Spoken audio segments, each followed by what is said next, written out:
a lot of people I've worked with, and myself growing up, was a big people pleaser. Hmm. So that's how I got my value. And it was really difficult to turn invitations down or be honest with people who maybe didn't like it.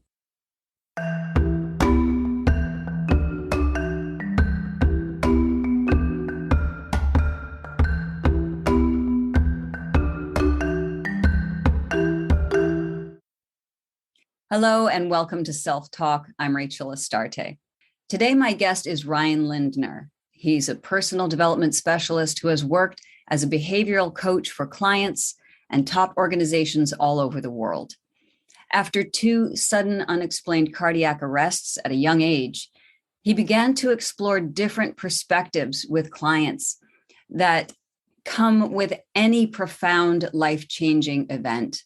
He's also the author of The Half-Known Life, What Matters Most When You're Running Out of Time.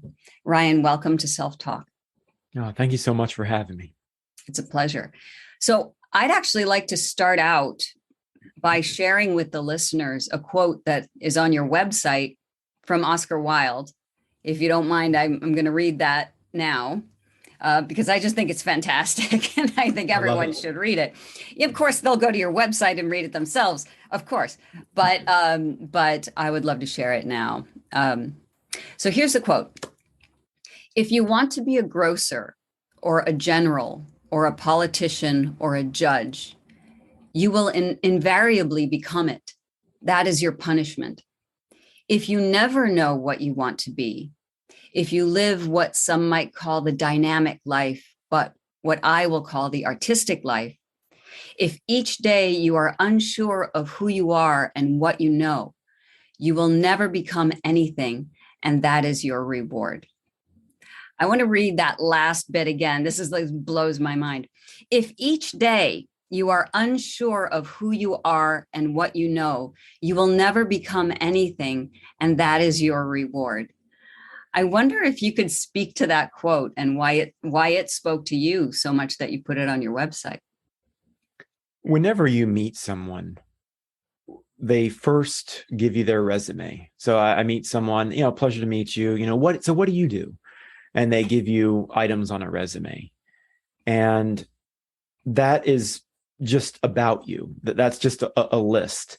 And it's all circumstantial. So, depending upon what, at one point in time, many years ago, I've worked all kinds of jobs. I waited tables. I, went through school, delivered pizzas, did all kinds of things. Am I a different person then, or am I fundamentally the same person? We all grow and we all change, yes, but am I, at my core, am I that same person? Well, when people meet you, they form all kinds of opinions and preconceptions about, about who you are based on your circumstances. So I think that quote really hits home because we speak in terms of roles, we speak to roles, not people. And, I work a lot with organizations and individuals who are in transition. I do things for organizations like track their turnover and figure out, why they might have a high turnover. And people quickly leave companies when they are reduced to roles and the company, they're not people. And, for me, as a coach, I never knew it was a profession that even existed. So for quite a long time, I always felt like I had to fit in somewhere or find this job. And I could never figure out where I fit, so I was kind of meandering around for a long time, figuring out where I might fit. And like with a lot of my clients, what they are best suited for is something they haven't thought of yet. It's outside of, we try to fit ourselves in this box and right. I'm an accountant, I'm this, I'm that. And I always challenge people, is that who you are? Is that who you are? Or is that just about you? Is that just, and I think a lot of people live their whole lives just sort of boxing themselves in. They haven't explored who they are fully yet. And I feel like, what I take away from the quote is, we're verbs, we're not nouns. And we live entire lives thinking we're nouns and Yeah. it never felt comfortable to me. Yeah, that makes sense. And as I read it, it actually also brought to mind another quote from Bob Dylan from his song, It's All Right, Ma, I'm Only Bleeding, which is, he not busy being born is busy dying. Mm-hmm. So and which speaks to your verb life. If we're not busy reinventing or inventing ourselves, we're stagnant, and we're just not, we're not growing. We're heading more toward our own demise. Well, we're all headed toward there, but you know what I'm saying? You're not living that life that we should be living. I do want to talk a little bit about your background before we get into the heart of our topic today, which is really making meaning of our lives. Could you share with us a little bit about how you got into the work that you're doing? I think a lot of people in the helping professions understand. I was kind of seeking out services and devouring personal development on my own. I mean, I'm so introverted. My clients might be surprised to hear that, but it's different one-on-one, and it doesn't necessarily mean I'm shy. It's just that I am very introverted. I recharge my batteries differently. And for years as a kid, I suffered with such just terrible anxiety. I mean, terrible anxiety, some OCD, just some terrible. And I just devoured any bit of personal development I could find. And I sort of fell into coaching. I never knew it was a profession. I think there's a lot more visibility now that is something that someone could do. But growing up, I never knew that was even an option. And I started working in wellness. So it was really, it was first of all, like physical wellness. I started there. So nutrition, fitness, that morphed into, okay, well, how do you keep people motivated? How do you, the mental aspect of it? How do you improve performance? How do you shift their thinking? And that then again shifted for a third time to me working with bigger organizations and providing training and developing trainings and kind of helping people shift the way the habits, basically. Okay, beautiful. So, and as I said in the introduction, you had 2 sudden unexplained cardiac arrests at a young age. How young were you? I mean, you're very young now. So how? Yeah, I was 30 at the time. Mm-hmm. Yeah. And were they back to back? I mean, what happened? They were a day apart. Yeah. Wow. So they were together. But as I mentioned, a life of wellness and, slept well, non-smoker, no family history, nothing like that. Still a mystery, still don't have a cause. I've been to world-renowned specialists. I was on a waiting list for a year to see a dizziness specialist. Still no cause. Everything's fine with the heart. The closest I've come to after the journey of figuring out what happened was maybe electrical problems. So more in the brain than the heart, I'd say. But I've got a safety net now, a pacemaker, just to prevent it from happening again. But it one day you're fine, and I worked out that day as usual. Everything was it was just a normal day. And it's something, you never think this is all the time. No one ever thinks today, this is all the time I'll ever have, they think that'll be the day. But it was a day. It was just an ordinary day, felt fine. And, a few seconds before I lost consciousness, I knew it was going to happen. So I didn't know I'd have a cardiac arrest, but I knew I was going to lose consciousness. And I just, turned to the lady next to me and just said, "Hey, I'm going to go down. I'm getting ready to go down now." Then I woke up like in a movie in the ER with people yelling and running around me and things like that. So terrifying. And so in a way, it sounds like that that was a very profound shift for you. And how did it change your life?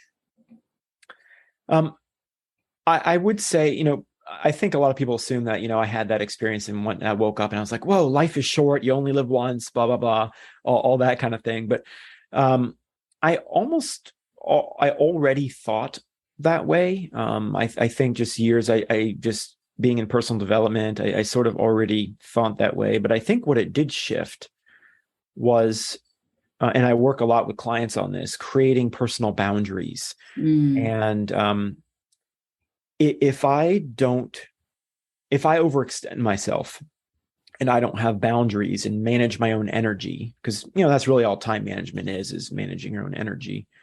If I don't do that, I get sick. I start having symptoms, clammy, lightheaded. My blood pressure does weird things. Wow. So I have to prioritize my self-care. I have to get a certain amount of sleep. I have to turn people down, invitations down. I have to decide, I always use the analogy of, like on a plane, they always tell you to take the oxygen first. Yes. And, if you don't do that, you're just part of the panic. So you take the oxygen first, and then you're better able to help other people. And so me going through that has helped me relate to people more who are really struggling with, boundaries and time management and things like that. Yeah, and boundaries is a big deal. There are a couple of things too about boundaries, and I work with patients a lot on boundaries. And and I love the oxygen mask analogy because I use it as well. But there's another level too, and I would love to get your thoughts on this. It seems to me that boundaries are actually in place for the benefit of both people.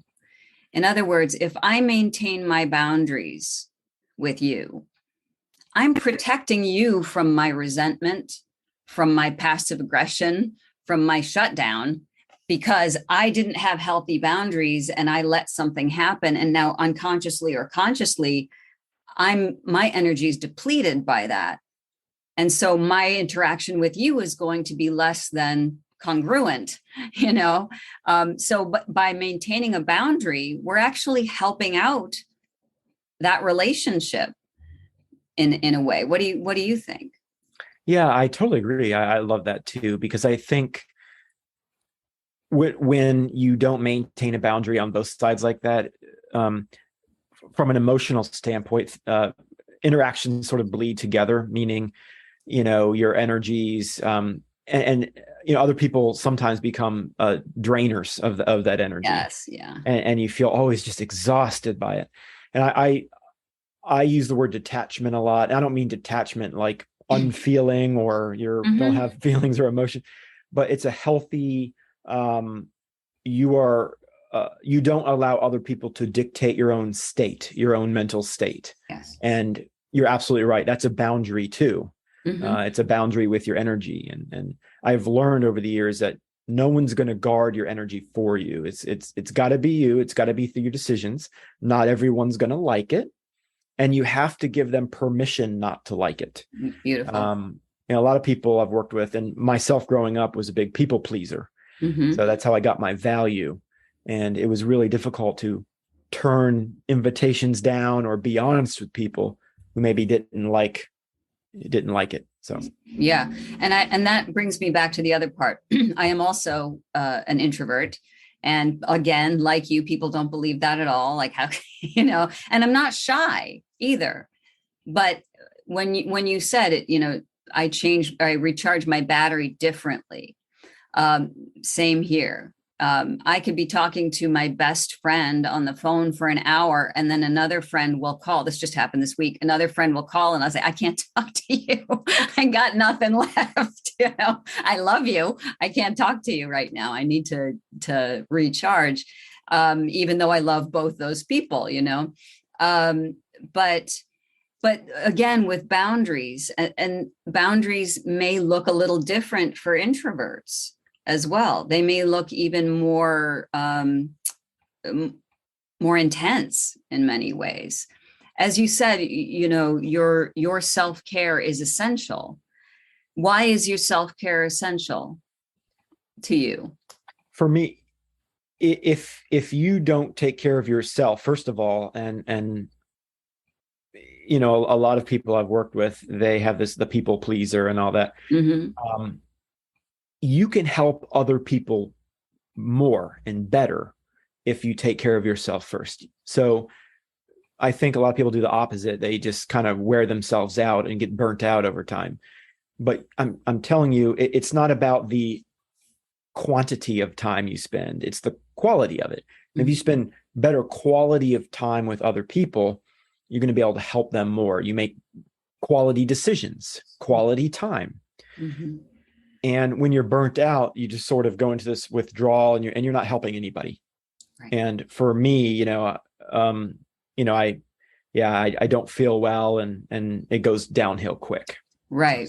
Which actually leads me to my next question. As someone who works in a healing field, how do you preserve your energy when you do healing work? Because that's really important. I work with healers as well as the general public, and I also teach healers. And this is a topic that's extremely important, and comes up quite often. So I'd love to hear your thoughts about, what do you do to preserve your energy? And I'm talking about like either prior to or just after working with someone or a group of people.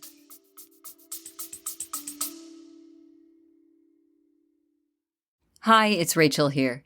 If you'd like to dive deeper into your own self-development, but you're looking for an alternative to traditional talk therapy, I think you'll love the Foundation of Self Immersion program. For a full year, you'll get dynamic coursework you can complete on your own time, plus weekly coaching calls and monthly one-on-one sessions with me for personal support. Visit foundationofself.com and click on the events page for more information. That's foundationofself.com. Now, back to the episode.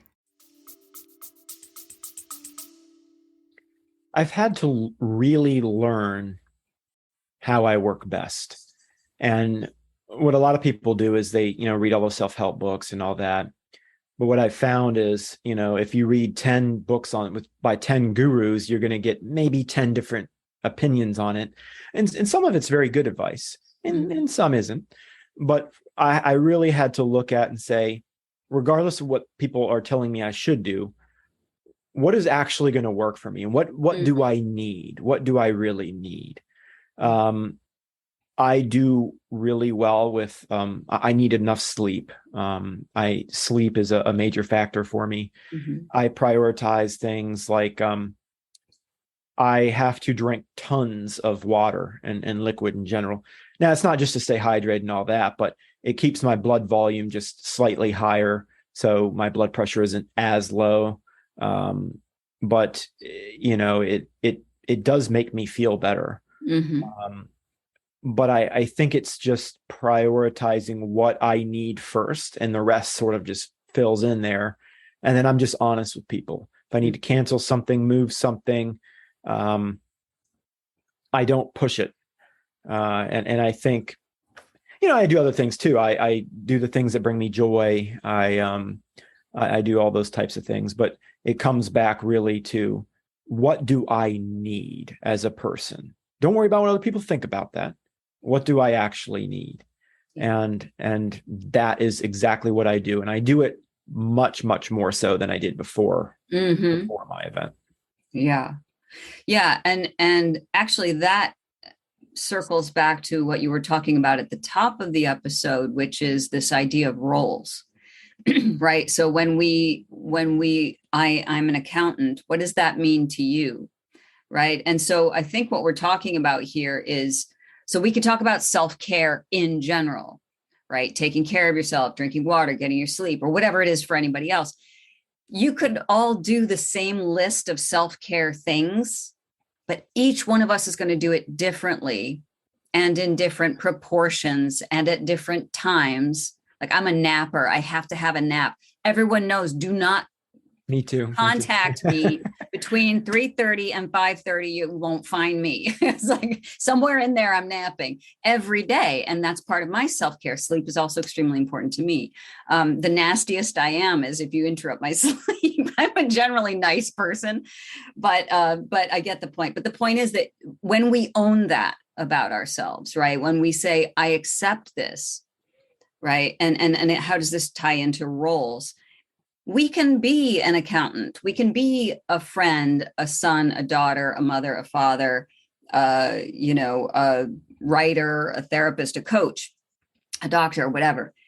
But how we do it is how we do it with our own souls infusing it, as opposed to the roles that other people might expect us to play. Is that am I understanding that right? Oh, perfectly. And I you make me laugh. I'm the same way with the naps. And people say sometimes, "Oh, I'm busy. I don't have time for that." And I get that, but everyone's busy. Again, it's about priorities and how do you get to that point? It doesn't have to be 2-hour nap. For me, it's just a quick power nap. Mm-hmm. The good news is I eat quick. I'm part of the clean plate club as a kid, so my lunches tend to be pretty short. And then I focus more on the rest and being a better person, for the rest of the day. But you're absolutely right, and I think we grow up, at least as an introvert. For years, I thought there was something I had to fix, or with my anxiety, and something to be fixed, and I have to become this person or this person or this person. And as an introvert, once I owned it, and once I felt like not only there's nothing to fix, but I love being an introvert. Right. A lot of the anxiety, a lot of that kind of dissipated a little bit, and I felt better. And then I wasn't as nervous public speaking. I wasn't quite that person. So you're right. It's deeply personal what we need. There's a lot of things we do to in terms of general self-care that are the same, but our approach to it, you're absolutely right, is a personal thing. Yeah. And I think a big theme here too is non-judgment of yourself, non-judgment of other people who are doing their own things. Like there are extroverts out there who are like, wow, maybe I'm really gregarious and I should tone it back. If that's who you are and it feels right to you, then that's who you are. The world would be a really boring place if we were all kind of homogenized and everybody did the same thing at the same time, right? So, let your freak flag fly, as they say. Yeah. And like in a lot of the books, by books I say like some of the self-help books out there, it's there's common themes in some of them, and in a lot of them I hear you have to get up early, you got to start your day really, really early, and 5 a.m. or I've heard all kinds of advice, and I was thinking, what, that's not me. I don't want to get up 5 a.m. I think getting up early is okay for me, but I have to say, well, what fits for me? Not 5 a.m. I don't like that. So why do I feel pressured to be this or that person? Just, being yourself is someone you allow. It's not something that you have to force. And that doesn't mean you can't grow or there's not room to grow, but being yourself, I think a lot of us spend our lives trying to be this person that we have in our minds. And for me, I think it's just more something you allow, and you own it, and you love that person. And it's a lot of your internal dialogue and things like that. Yeah, I think that's a really great way to put it, to allow yourself to be. That's the non-judgment. Hey, yeah, this is who I am. And I celebrate who that person is.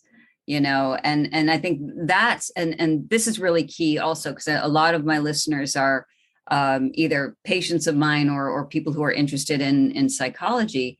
And you were saying that helped you to reduce your anxiety once you were able to allow yourself to be exactly who you are. And then there's nothing to be worried about, really, in terms of the pressure to try to be a certain way or fit into a certain type of group, or I'm this age and people my age are doing this, whether it's getting married and having kids or are at a certain point in their career. You are where you are. And once we drop that baggage, it's so much easier to travel smoothly. Yeah. And as an example, I work, so a lot of people have a fear of public speaking. Mm-hmm. And what we hear all kinds of advice about it, that classic advice about, just picture people in their underwear, or like, any kind of like crazy advice. And for years, I would just that anxiety. I mean, I would sweat so bad, it would just sweat through my shirt. It was like I took a shower. Mm. And, sweaty palms, of course. I turned beet red like a tomato. And I mean, eye contact was horrible, looked at the ground, just stuttering and so forth. And yeah, there's some things I did to really help with that. But the key was, we talk about owning it, and maybe I'm not broken. So I decided, when people hear the term own it, they're thinking, oh, I'm proud to be myself and all that. That's great. But also, let's say it's acceptance too. It's not, I'm sweaty now and I'm red and all that. I shouldn't be.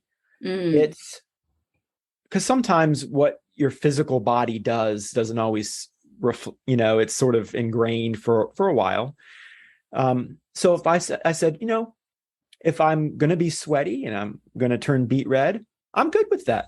I'm going to own that. I'm going to suddenly feel okay about it. I'm not going to beat myself up about it. I'm not going to tell myself I should be different. However I show up is exactly what I was supposed to be in that moment. And I'm going to love that person. And when you do that, if I show up sweaty, if I show up even nervous, I'm going to make that okay. And if I make it okay, the reason you were nervous to begin with, it really does dissolve. Mm-hmm. And another point I wanted to say was, if we, being ourselves, of course, is something we allow, and it manifests as roles a lot. So I work with, say nurses. I worked with a lot of nurses. And people say, well, that's my purpose is, I'm a nurse. And I always say, well, is that who you are, or is that a role, because what happens if you're not a nurse anymore, or you retire, right? Are you still the same person? So I would say, well, you can help people whether you're a nurse or not. A nurse is just the vehicle for that. It's the thing you're doing to express that. That's how it manifested. So my point is everything you do in life is just an extension of that person you're allowing. It's not really found in a role. You can help people in any role. Right. But I think a lot of us, tie our satisfaction to a role. Like, I'm only happy if I'm that. Right. Until you're not, until you're not that anymore. And then it creates a lot of identity problems. Right. And it never really ends, because we are designed to continue to grow. And if you're on the path of trying to, if you're on the ambitious path, right, I want to do this and get in my career and do, and make a lot of money and then be the top of my game, then what? Right? Because that's where the dissatisfaction starts to come in. There really is no, as you touched on this earlier, there's no person out there that you're trying to be. The person is already here. We just have to get to know who that is and love that person. I think that's what you're trying to say, or you said. Yeah. You are the person, and the roles reflect that. Most people approach it just the opposite. It's you do the role, and then that makes you the person. Right. And it's actually the reverse, Right. So shifting gears a little bit.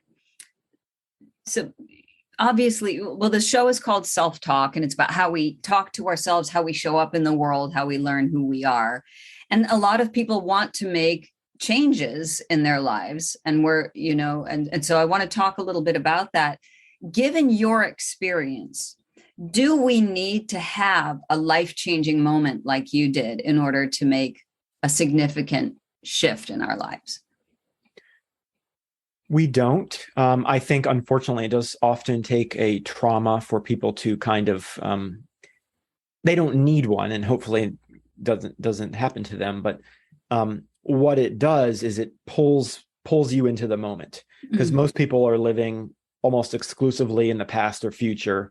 Oh, I got to do this, got to drop the kids off, got to go to work, the to-do list. And when a trauma occurs, you're pulled into the moment. Like I'm not worried about mowing the grass if I'm laying in the ICU. It's Right. Now you don't need that. But I would say just some sort of catalyst. It could be, this podcast. It could be maybe something you heard or a book you read. All it takes is the decision to really change your habits and be aware of how you're thinking. It's simple. I didn't say it was always easy, but it's simple. And it requires you to really look at what kind of habits that you have. And there's a lot to unpack there, but another episode. Exactly. Beautiful. That's really helpful. So how can listeners find you, Ryan? They can go to my website, rslindner.com, rslindner.com, or halfknownlifebook.com. I'm on LinkedIn as well. All my social media is on the site, Amazon, any of those ways. Okay. And I'll make sure the links are in our show notes. Ryan Lindner, I just want to thank you so much for being on Self Talk today. My pleasure. Thanks for having me.